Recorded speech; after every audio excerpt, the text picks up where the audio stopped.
ଆଜି ଆମ ଘର ଉପରୁ ଆଜବେଷ୍ଟଟା ଏତେ ମାତ୍ରାରେ ତାତୁଥିଲା ଯେ ଘର ଭିତରେ ଜମା ରହି ହେଉନଥିଲା। ତ ସିଧା କ'ଣ କରିବି ବୋଲି ଭାବିଲି, ଟାଙ୍ଗିଆ ଧରିକି ସିଧା ଚାଲିଲି ଜଙ୍ଗଲକୁ। ଆଉ ମୁଁ କ'ଣ ପାଇଁ ଜଙ୍ଗଲକୁ ଯାଉଛି ଆପଣମାନେ ନିହାତି ଜାଣି ସାରିଥିବେଣି। ସ୍ୱାମୀକି ମୋର ଏତେ ଗରମ ଯେ ସେ ଆଉ ଘରେ ଟୋଟାଲି ବସି ପାରୁନାହାନ୍ତି। ସେ ଆସି ଗଛ ତଳେ ବସିକି ଧୁଙ୍କି ହେଉଛନ୍ତି। ମୁଁ ତାଙ୍କୁ କହିଲି ଚାଲ ଜଙ୍ଗଲକୁ ଯିବା ଡାଳ ଆଣିବା ପାଇଁ। ସେ ମୋ କଥା ରାଜି ହେଇଗଲେ। ଆଉ ଆମେ 2 ଜଣ ମିଶିକି ଚାଲିଲୁ ଜଙ୍ଗଲକୁ। ସେମାନେ ଯାଇକି ଗଛ ଅଣ୍ଡାଳି ହେଇକି ଖୋଜୁଛନ୍ତି। ମୁଁ ତାଙ୍କୁ ଡାକିଲି ଏପଟେ ଅଛି ଗଛ ଗୋଟେ, ଆସ କାଟିବା ବୋଲି। ତାପରେ ସେମାନେ ଆସି କହିଲେ ଏଇଟା ବଡ଼ ଗଛଟା କାଟି ହବନି। ମୁଁ ଏପଟେ ବର ଗଛ ଉପରେ ଗୋଟେ ଦଉଡ଼ିଟେ ଥୋଇଥିଲି, ସେ ଦଉଡ଼ି କାଢିଦେଲି।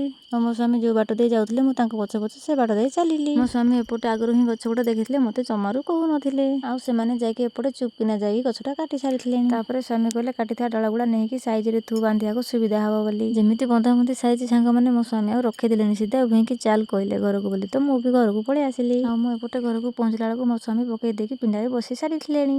ମୁଁ ବି ଟିକେ ସ୍ୱାମୀଙ୍କ ସହ ବସି ପଡ଼ିଲି। ଆଉ ସ୍ୱାମୀଙ୍କୁ କହିଲି ଯାଅ ସିଡ଼ି ଆଣିବ ବୋଲି।